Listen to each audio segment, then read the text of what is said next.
여러분, 소중한 만남, 그럴 때 우리가 좀 더 특별하게 치장을 하고 특별하게 준비를 하는 것 같습니다. 저에게는 주일이 매우 특별합니다. 그래서 여러분들 많이 뵐 수 있으니까 평소보다 조금 더 멋져 보이려고 나름대로 애쓰고 이렇게 꾸미고 준비하고 나오는데요. 잠깐 오늘 말씀과 연결되기 때문에 뭐 아내는 싫어할지 모르겠지만 좀 한 가지 이야기를 하겠습니다. 이제 아내랑의 이제 첫 만남이 있었습니다. 이제 소개팅을 받아서 이제 서울에 있는 명동에서 이제 뭐 몇 번 출국까지는 기억이 안 나지만 그 처음 만나는 날이었습니다. 하늘이 얼마나 축복하는지 소나기가 엄청 왔습니다. 예. 근데 이제 처음 만나니까 나름대로 저도 꾸미고 갔을 거 아니에요. 이제 가지고 있는 옷 중에서 나름대로 이제 좋은 옷들을 이제 입고 갔는데, 저는 갈색인데 갈색 바지를 입고 갔고 뭐 나름대로 이렇게 꾸미고 갔는데, 나중에 이제 아내랑 이제 결혼하고 이런저런 얘기해 보니까 왜 처음 만났는데 똥색 바지를 입고 왔냐는 거예요. 저는 갈색 바지로 잘 준비하고 나름대로 멋지게 하고 갔는데 왜 하필 처음 만나는데 그런 바지를 입고 왔냐, 멋있지 않았냐 그랬더니 하나도 안 멋있었다고 그러더라고요. 이렇게 누군가를 처음 만나거나 우리가 중요한 사람을 만날 때 우리는 이렇게 뭐 복장도 다듬고 나름대로 최선을 다해서 멋지고 아름답게 보이려고 우리는 준비를 합니다. 또 우리 청년들 같은 경우는 입사 면접을 앞두고 있다면 어떻게 할까요? 밤늦게까지 회사 정보도 파악하고 또 예상 질문들, 공무원 시험 준비하는 사람들 예상 질문 막 서로 공유하면서 무슨 질문해요? 무슨 질문해요? 하면서 그 질문 어떻게 대답할지 그 답변까지 다 치밀하게 준비를 해 가더라고요.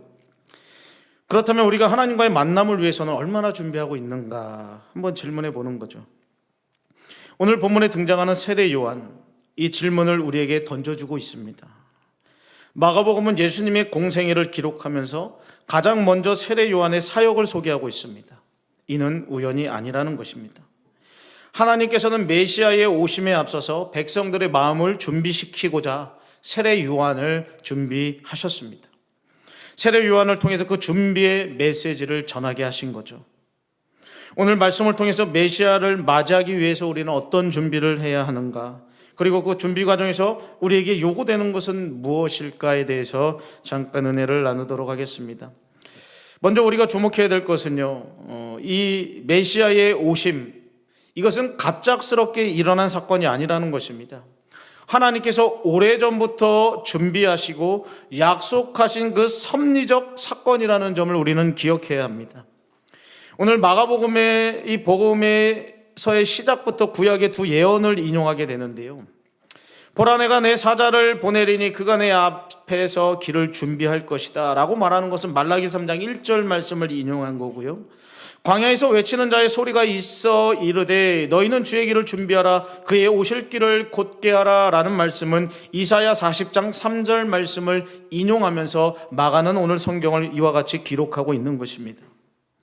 이 예언의 인용은요, 적어도 세 가지 중요한 의미를 가지고 있는데요. 첫째는 뭐냐면 하나님의 신실하심을 증명하고 있다라는 사실입니다.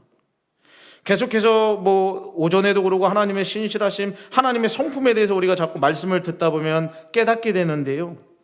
이런 것들을 기억하는 것이 매우 중요합니다.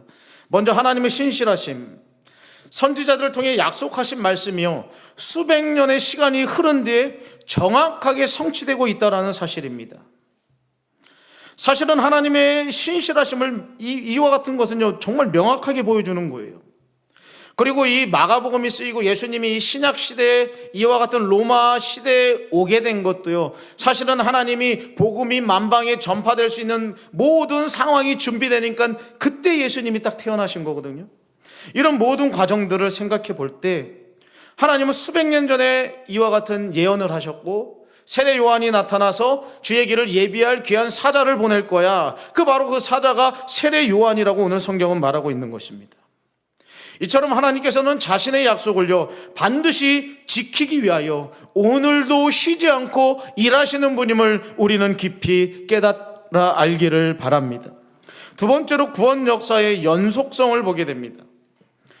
마가는 예수님의 사역이 구약에서 시작됐고 하나님의 구원 계획은 계속 점진적으로 확장되고 있다는 것을 우리에게 가르쳐 줍니다.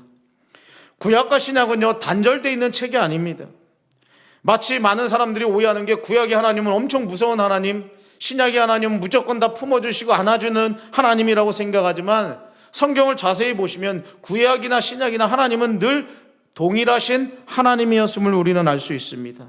특별히 이 신약과 구약 모든 것들을 하나로 엮어주는 게 바로 구속사라고 합니다. 이 구원을 이루어가는 역사, 그게 바로 구속사라고 말하는 것이죠.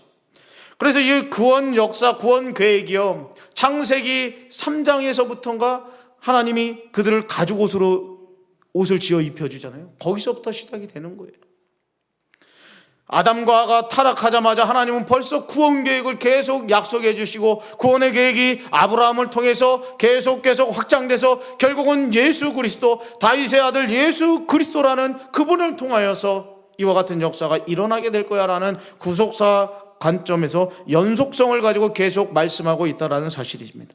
그래서 구약에서 얘기한 예수님이 오시기 전에 주의 사자를 하나 보냈는데 그게 바로 세례 요한이다라고 오늘 성경은 말씀하고 있다라는 것입니다. 그래서 이 세례 요한이 그 구원의 서막을 열어갈 놀라운 사자로서 쓰임받게 된다라고 말하는 것이죠.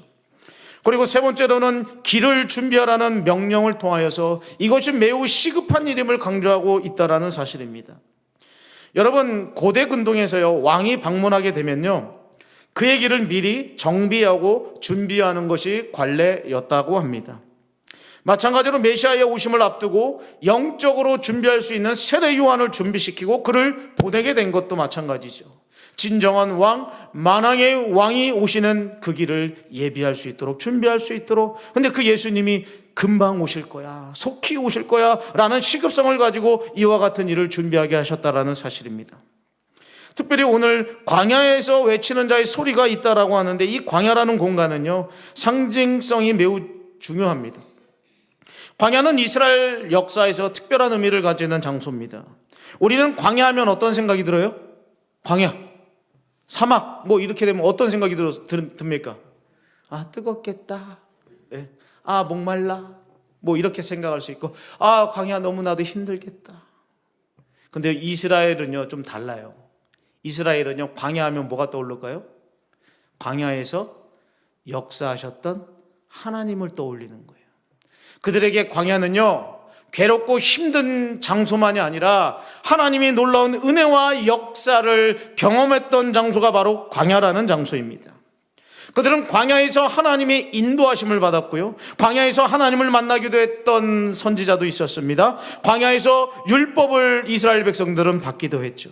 언약 백성으로서의 그들의 정체성을 확인할 수 있었던 것이 바로 광야라는 그 지역이었습니다. 세례 요한이 광야에서 외치는 소리로 등장하고 있습니다. 즉 이스라엘 백성에게 새로운 출애굽, 새로운 구원 시대가 열리고 있음을 이 광야에 외치는 자의 소리로서의 세례 요한을 이야기하면서 이제는 새로운 구원의 시대가 열리게 될 거야 라고 말씀해주고 있는 것입니다. 그렇다면 이 말씀이 오늘을 사는 우리에게 어떤 교훈을 줄 수 있는가? 우리는 하나님의 약속을 절대적으로 신뢰해야 합니다. 왜요? 하나님은 신실하기 때문입니다. 구약의 예언이 성취된 것처럼 예수님의 재림에 대한 약속도 반드시 이루어져요, 안 이루어져요? 이루어지는 거예요. 주님은 반드시 다시 오십니다. 이러한 확신이 있을 때 우리의 신앙은 더욱더 견고해질 수 있다는 겁니다. 두 번째로 이와 같은 사실이 우리에게 어떤 교훈을 줍니까? 우리의 삶을 정돈할 필요가 있다는 것을 알려줍니다. 주의 길을 준비하라 라는 이 명령, 오늘날에도 유효합니다. 세속적인 가치관과 욕망으로 뒤틀린 우리의 삶을요, 성경적 가치관과 믿음으로 바로 잡아야 한다는 것입니다. 왜요? 주의 길을 예비해야 하니까. 세 번째로 광야의 영성을 우리는 회복할 필요가 있습니다. 우리의 삶은요, 너무나도 분주하고 복잡합니다.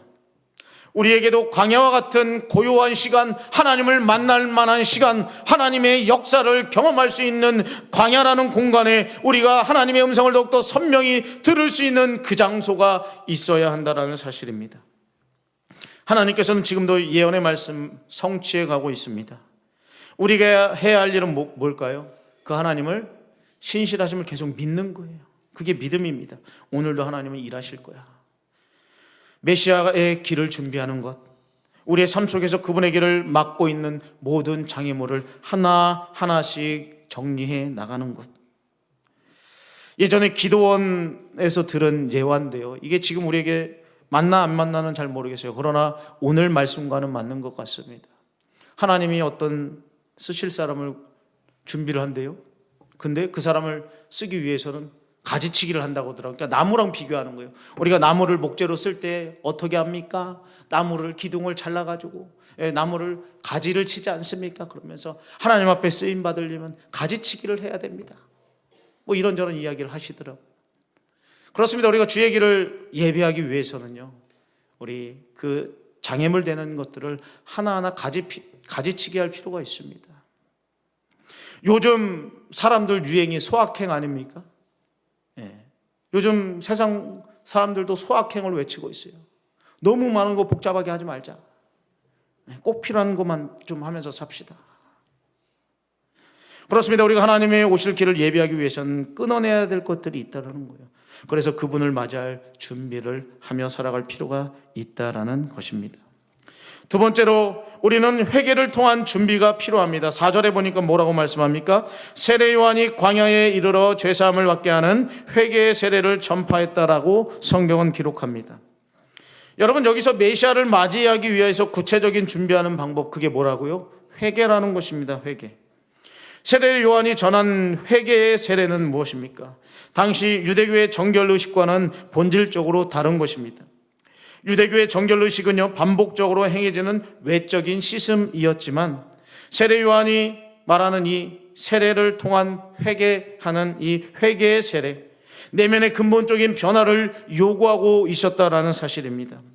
헬라어로 회개라는 것을 보게 되면 이 메타노이아라고 부르는데요, 생각을 바꾸다, 방향을 전환하다라는 의미를 가지고 있는 것, 그게 바로 회개라는 것입니다. 회개가 뭐라고요? 생각을 바꾸는 것입니다. 방향을 전환하는 것입니다. 하나님이 아닌 곳에 있었다면 방향을 전환해서 하나님께로 가는 것, 그게 회개라는 것입니다. 그래서 우리가 잘못했어요, 용서해 주세요 라고 입술로만 하는 것은 후회일지 모릅니다. 그러나 삶의 방향을 틀어서 하나님께로 돌이키는 이 회개가 바로 주님의 오심을 준비하기 위해 필수 조건이다라고 말하고 있습니다. 감정적 후회나 일시적인 결심이 아니라 전인격적인 변화, 그게 바로 회개라고 하는 것입니다. 여기서 주목할 것은요, 요한이 죄사함을 받게 하는 회개의 세례를 전파했다라고 말하고 있습니다. 진정한 회개는요, 반드시 죄사함이라는 결과를 얻게 한다라는 사실입니다. 회개는 우리의 죄를 인정하고 고백하는 것에서 시작하여서 하나님의 용서를 경험하고 새로운 삶의 방향을 선택하는 모든 과정을 회개라고 할 수 있습니다. 여러분이 진정으로 회개하셨다면 여러분은 죄사함 받은 것입니다. 하나님의 용서를 경험할 수 있는 것입니다. 그리고 새로운 방향으로 나아갈 수 있게 된 것입니다. 그 모든 과정이 바로 회개라는 과정입니다. 세례 요한의 삶의 방식도 그 메시지와 매우 일치한 것을 보게 됩니다. 6절에 보니까 그는 뭐예요? 낙타 털 옷을 입고 허리에 가죽띠를 띠고 메뚜기와 석청을 먹었다라고 합니다. 뭐 이것 가지고 요즘에 막 가죽 옷을 입었어? 허리에 가죽띠, 메뚜기와 석청, 야 고단백이야. 이렇게 생각할 수 있겠지만 그 당시에는요, 그게 겸손한 것과 검소한 것, 그리고 금욕적인 생활 방식을 취하고 있었다라는 것입니다. 세례 요한은 금욕적인 생활을 살던 사람입니다. 근데 그가 전하는 말씀이 더욱더 이제 진정성으로 뒷받침이 되는 거죠. 특히 그의 모습은요, 구약의 선지자 엘리야를 연상시킵니다. 열왕기하 1장 8절에 보면 엘리야도 어떠냐면 털이 많은 사람인데 허리에 가죽띠를 메었더라라고 묘사하고 있습니다. 이게 우연의 일치가 아니라는 거예요. 구약에서 엘리야 선지자가 털이 많은 사람인데 허리에 가죽띠를 메었다라고 열왕기하 1장 8절은 말하고 있고요. 또 말라기 4장 5절에는 이렇게 됩니다. 하나님이 이렇게 말합니다. 보라, 여호와의 크고 두려운 날이 이르기 전에 내가 선지자 엘리야를 너희에게 보내리라 라고 예언하셨습니다. 그게 누구라고요? 세례 요한이라는 것입니다. 그의 외모, 그리고 그의 생활 방식을 통해서 자신이 바로 그 예언의 성취자임을 지금 말하고 있다는 겁니다. 여러분, 세례 요한의 이 메시지와 오늘을 살아가는 우리는 어떤 이 말씀을 통해서 도전을 받을 수 있겠습니까? 회개는 선택이 아니라 필수라는 것입니다. 현대교회에서 회개하십시오라고 말하면 마음이 조금 불편합니다. 그리고 회개하라고 말하는 교회들도 요즘은 점점 사라지고 있습니다. 어떤 교수님은 이런 말씀하셨습니다. 이제는 한국교회, 아니 세계교회에 두 가지 교회의 부류만 남는다는 거예요. 한 교회는 어떤 교회냐? 사람들 비유 잘 맞추는 교회. 또 남는 한 교회는 어떤 교회냐면 하나님 비유 잘 맞추는 교회. 진짜 진리만은 전가하는 교회. 하나는 사람들 비유 잘 맞추는 교회. 그 두 개만 생존한다는 것입니다. 저는 그 말이 맞다고 생각합니다. 지금도 한국교회는 이와 같은 실정이 아닌가 생각합니다. 여러분들이 좀 생각을 잘 바꾸셔야 되는 게, 사람이 많이 모인다고 그 교회 좋은 교회 아니고, 사람이 적게 모인다고 그 교회가 나쁜 교회는 아닙니다. 그 교회가 어떤 방향으로 가고 있는지, 하나님이 기뻐하시는 진리가 계속 선포되고 있는지, 회개의 역사가 일어나고 있는지, 구원의 역사가 날마다 증거되고 있는지, 구원의 역사가 일어나고 있는 교회인지가 건강한지 아닌지를 우리는 측정해 볼 수 있는 것 아니겠습니까? 그래서 제가 부탁드리잖아요. 믿는 분들 가능하면 데려오는 게 아니라 안 믿는 분들 모시고 오셔야 우리 교회가 좋은 교회예요. 지난 우리 토요일날 우리 선생님들과 이런저런 대화를 하면서 제 가슴이 너무 아픈 게 중에 하나가 뭐냐면, 일꾼이 있어야 되는데 일꾼이 좀 부족한 거예요. 일꾼이 좀 부족하다. 근데요, 그러면서도 나름대로 소망이 있어요. 지금 계신 분들 중에 새로운 일꾼이 나오는 것도 좋지만 앞으로 오실 분 중에 놀라운 일꾼들이 세워질 줄 믿습니다. 그런 마음을 가지니까 또 힘이 나더라고요. 혼자 이랬다 저랬다 해요. 이랬다가 아유 하나님 좀 필요한데. 근데 또 마음에 소망이 막 하나님이 주시는 거예요. 그래, 새로운 일꾼 중에 들어오시는 분들 중에 세워주면 되지. 그냥 할 수 있다 막 혼자 이러면서 하나님이 하실 거야. 우리 교회가 이와 같은 회개의 열매를 맺을 뿐만 아니라 그것이 회개가 선행돼야 우리 교회가 많이 좋은 교회가 될 수 있다. 그래서 혹시나 제가 강력하게 회개해야 된다고 막 이야기를 하더라도 하나님의 말씀이면 받을 수 있는 성도님들이 될 수 있길 바랍니다. 그게 여러분들이 복받는 길이에요. 두 번째로, 우리의 회개는요, 구체적이고 실천적이어야 한다는 사실입니다. 막연한 죄책감 털어내기나 일반적인 고백에서 끝나면 안 되고요, 구체적인 죄를 발견하고 그것을 하나님 앞에 철저히 고백하는 연습이 필요합니다. 여러분, 우리 두리뭉실하게 회개 잘할 수 있습니다. 하나님, 이번 주에 어떻게 했어요? 전 죄인입니다. 뭔 죄를 졌는지도 모르고, 하나님 저는 죄인입니다. 지난 한 주 동안 죄송합니다. 근데 뭔 죄를 졌는지도 몰라. 그러면서 죄인입니다. 죄인이라고 하니까 죄인입니다. 이게 아니라 여러분들이 삶을 돌아보고 하나님의 말씀이라는 거울에 나를 비춰보니까, 야, 진짜 네 마음 구석 깊은 곳에 그 안에 숨어있는 그 아집과 고집, 여러분들은 모를 거예요. 자기 자신은 알잖아요. 나 자신은 알잖아요. 그 깊숙이 숨겨놓은 그것 있잖아요. 알량한 자존심, 누구를 위한다고 하면서 결국은 나를 위하고 있는 그런 모습, 그런 것들을 구체적으로 하나님 앞에 자꾸 고백하는 습관을 들일 수 있기를 바랍니다. 그래야 구체적으로 여러분들 고쳐질 수 있는 거예요. 그래야 구체적으로 여러분들이 변할 수 있는 것입니다.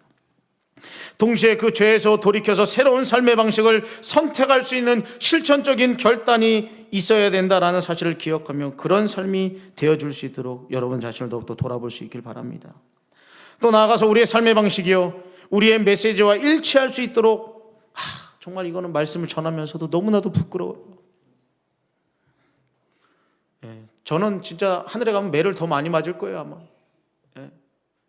하나님 말씀은 이렇습니다라고 전하지만은 그게 목사의 늘 괴로움입니다. 말씀을 전해놓고 그 말씀대로 살아야 되는데 안 되면 그냥 괴로운 거예요. 흰머리만 늘어나고, 내가 살아야 되는데.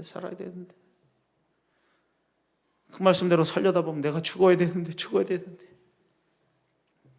여러분들이 고백한 대로 살아갈 수 있도록 하나님께서 우리에게 주신 그 메시지들이 우리 삶에 그대로 나타날 수 있도록 정말 몸부림치는 우리가 될 수 있기를 부탁을 드립니다. 세례 요한은 그렇게 살았습니다. 세례 요한이 그렇게 살았다면 우리도 살 수 있다라는 것이죠. 그래서 우리도 더 노력하고 하나님의 은혜를 구하며 그 길을 향하여서 달려갈 수 있기를 바랍니다. 네 번째로 세상의 가치관과 구별된 삶을 살아야 합니다. 세례 요한은 검소한 삶을 살았죠. 당시 세상의 사치와 향락을 거부했다라는 것입니다. 오늘날에도 우리도 그와 같은 것들을 때로는 포기할 수 있어야 돼요. 당연히 누릴 수 있는 거지만 때로는 포기할 때 그 사람이 멋진 사람인 거예요. 그리스도인으로서 우리는 이러한 세상의 가치관에 동화되지 않도록 하나님 나라의 가치관을 선명하게 더욱더 드러낼 수 있는 삶으로 나아가야 할 것입니다. 마지막으로 성령 세례를 주실 메시아에 대해서 7절과 8절은 고백합니다. 세례 요한은 자신의 사역이 메시아의 사역과 비교할 수 없을 만큼 작은 것입니다라고 말합니다. 7절 8절인데요. 7절 8절 같이 한번 읽어볼까요? 오늘 말씀 7절 8절입니다. 시작. 그가 전파하여 이르되 나보다 능력 많으시니가 내 뒤에 오시나니 나는 굽혀 그의 신발끈을 풀기도 감당하지 못하겠노라. 나는 너희에게 물로 세례를 베풀거니와 그는 너희에게 성령으로 세례를 베푸시리라. 아멘. 뭐라고 말합니까? 나보다 능력이 많으신이라는 표현을 씁니다. 당시 세례 요한은요, 엄청난 영향력이 있던 사람입니다. 그것을 어떻게 알 수 있습니까? 5절에 보면 온 유대 지방과 예루살렘 사람이 다 나아가 자기 죄를 자복하고 요단강에서 세례 요한에게 세례를 받았더라라고 성경은 기록합니다. 수많은 사람들이 요한을 따르는 무리들이 있었다라는 것입니다. 예수님만 따라갔던 것이 아니라 요한도 이와 같이 많은 사람들이 따라갔습니다. 그리고 헤롯이 이 요한을 어떻게 손대는 것을 막 두려워할 정도로 영향력 있는 게 바로 이 세례 요한이었다는 말입니다. 그런데 요한이 지금 뭐라고 말하고 있어요? 나는 그보다 못해. 나보다 능력 많으신 분이 그분이야 라고 말하고 있다는 사실입니다. 철저하게 자기 사역을 낮출 뿐만 아니라 오실 메시아를 높이고 있다는 사실입니다. 신발끈을 풀기도 감당하지 못하겠다라는 표현도 나옵니다. 당시 문화적인 내용을 좀 알아야 되는데요, 신발끈을 푸는 일은요, 그 집에서 가장 낮은 종이 하는 일이었습니다. 종 중에서도 가장 낮은 종이 신발끈을 풀어주는 일을 했다고 합니다. 심지어 유대인 종들도 하지 않았던 일을 이방인 종들이 담당하기도 했다라는 거예요. 세례 요한은 자신이 그런 가장 낮은 종의 일도 감당할 수 없을 정도로 메시아의 절대적인 권위와 영광을 높여드리고 있다는 사실입니다. 여러분, 우리는 어떻습니까? 하나님 안에서 무언가 한두 가지 일만 잘해도 나도 모르게 어깨가 막 힘이 들어가요. 하나님 앞에 뭔가 좀 하고 교회에서 뭔가 일을 해내기 시작하면 나도 모르게 어깨에 힘이 들어가고 목소리를 막 높이는 사람들이 간혹 있습니다. 물론 우리 교회는 안 계시지만 저쪽 교회, 저기 멀리 있는 교회, 좀 하나님을 위해서 뭔가 하다 보면 나도 모르게 힘이 들어가요. 그리고 안 알아주면 나도 모르게 그냥 뭔가 마음에서 이상한 게 올라와요. 이러면서. 근데 세례 요한이 어떻게 했다고요? 영향력이 있음에도 불구하고 주님만 높이고 자기 사명이 그거라는 걸 알았기 때문에 하나님만, 예수님만 높이는 그 일을 온전히 감당했다는 거예요. 그리고 오늘 말씀해 보니까 물 세례와 성령 세례를 대조해서 설명해 주고 있습니다. 여러분, 물 세례가 뭡니까? 우리가 하는 지금 세례는 약식 세례예요. 그래서 뭐 침례교처럼 물에 완전히 들어갔다 나왔다 이렇게 세례를 하진 않지만 약식 세례도 동일한 상징을 가지고 있다라고 우리는 믿습니다. 그래서 제사함에 상징적으로 우리가 보여주는 거죠. 가시적으로 제사함 받고 깨끗하게 되었다라는 것을 우리가 볼 수 있도록 해주는 겁니다. 그래서 물세례는 외적인 씻음을 그런 씻는 의식이고 회개의 표징의 그게 바로 물세례라는 것입니다. 반면 메시아께서 베푸시는 이 성령 세례는 뭡니까? 우리 내면의 근본적인 변화를 가져오는 거예요. 쉽게 얘기하면 거듭남이라고 생각하면 됩니다. 성령 세례 받은 사람은 거듭난 사람입니다. 그래서 성령 세례는 이 새 언약의 성취를 의미하고 우리는 물 세례가 아니라 성령 세례로 말미암아 하나님의 아들 딸들이 되었다라는 것입니다. 그런데 그와 같은 일을 예수님이 오셔서 하실 분이다라고 설명해 주고 있다라는 것입니다. 성령 세례를 받은 사람은 내적인 변화를 갖게 됩니다. 그래서 물로 씻을 때는 죄 씻는 것을 상징하는 것에 불과했다면 이 성령 세례는 실제적으로 우리 안에 거룩한 변화들이 일어나는 거예요. 그래서 물세례 받았다고 변화되는 게 아니라 예수님을 만나야 변화되는 거예요. 그래서 교회 다니지만 세례는 받았지만 아직도 술, 담배 끊지 못한 분들도 계실 수도 있어요. 그런 분들은 속히 예수님 만나기를 바랍니다. 그렇다고 또 교회 나오지 말라는 얘기는 아니에요. 혹시나 뭐 이렇게 했어도 나오셔도 괜찮아요. 어차피 죄인들이 모인 곳인데 너나 나나 그죠? 혹시나 끊지 못했다면 성령님의 역사 가운데 끊어지고 안 끊어져도 교회 나오시다가 또 끊어지고 그러니까는 결국은 나오라는 거예요, 말라는 거예요? 계속 나오시라는 겁니다. 괜찮아요. 나오셔서 성령님이 함께 하시면 안 될 일도 되게 하시는 거예요. 이와 같은 말씀이 우리에게 무엇을 말합니까? 우리에게 늘 겸손한 자세를 가지라는 겁니다. 그 마음으로 주님을 섬기라는 거예요. 또 성령 충만을 사모하라는 것입니다. 성령 세례는 우리가 예수님 믿을 때 거듭날 때 이례적이고 단회적인 사건입니다. 그러나 성령의 충만함은 다릅니다. 성령의 충만은 매일 충만하셔야 됩니다.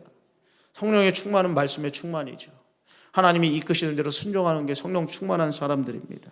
뭐 방언을 한다고 성령 충만한 사람 아닙니다. 어떤 분은 이런 이야기까지도 합니다. 은사로 사역하는 사람들이 가장 쉬운 사람들이야라고 이야기하는 분들도 있어요.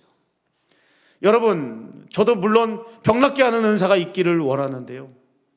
근데 그거는요, 뭐 사람이 하는 거겠어요? 하나님이 하는 거예요. 그게 가장 쉬운 일이라는 거예요. 근데 나를 변화시키고 나를 죽이고 이런 것들은 정말 힘든 일입니다. 그러니까 성령의 충만함을 날마다 사모하시는 가운데 성령의 이끄심대로 살아가고 나를 죽이지 않으면 살 수 없어요. 그러니까 이와 같은 성령 충만함으로 성령의 인도하심을 사모하며 그렇게 살아갈 수 있는 우리가 되기를 바랍니다. 마지막으로 한 가지만 더 말씀드립니다. 성령의 열매를 주렁주렁 맺는 여러분들이 됐으면 좋겠습니다.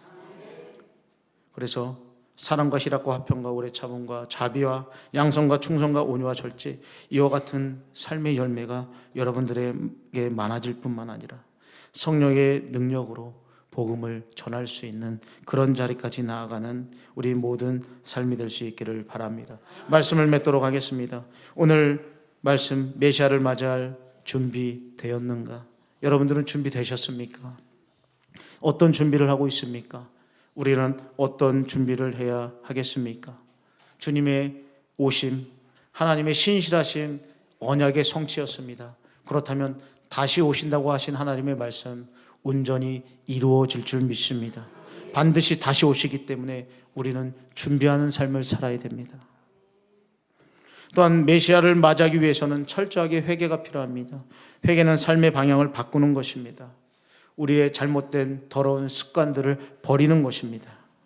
부디 우리 가운데 참된 회개의 역사가 많아지기를 부탁을 드립니다.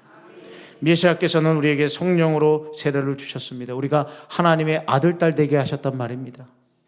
그러면 성령의 사람들로 자라가셔야죠. 우리 가운데 날마다 성령 충만한 가운데 하나님이 기뻐하시는 아름다운 모습으로만 살아갈 수 있는, 그래야 우리 모두가 주님의 오시기를 준비할 뿐만 아니라 준비된 자들로서 이제는 세례 요한과 같이 하나님의 이름을 증거하는 복음의 나팔수들 다 되어서 하나님이 이렇게 살아 계신 분이야, 하나님은 시퍼렇게 살아 계신 분이야, 정말 하나님은 살아 계셔, 하나님은 오늘도 역사하고 계셔, 누군가에게 산 증인으로서 살아내 주시기를 주님의 이름으로 부탁을 드립니다. 이 시간 주신 말씀 믿고 순종하게 하여 주시옵소서. 다 같이 주여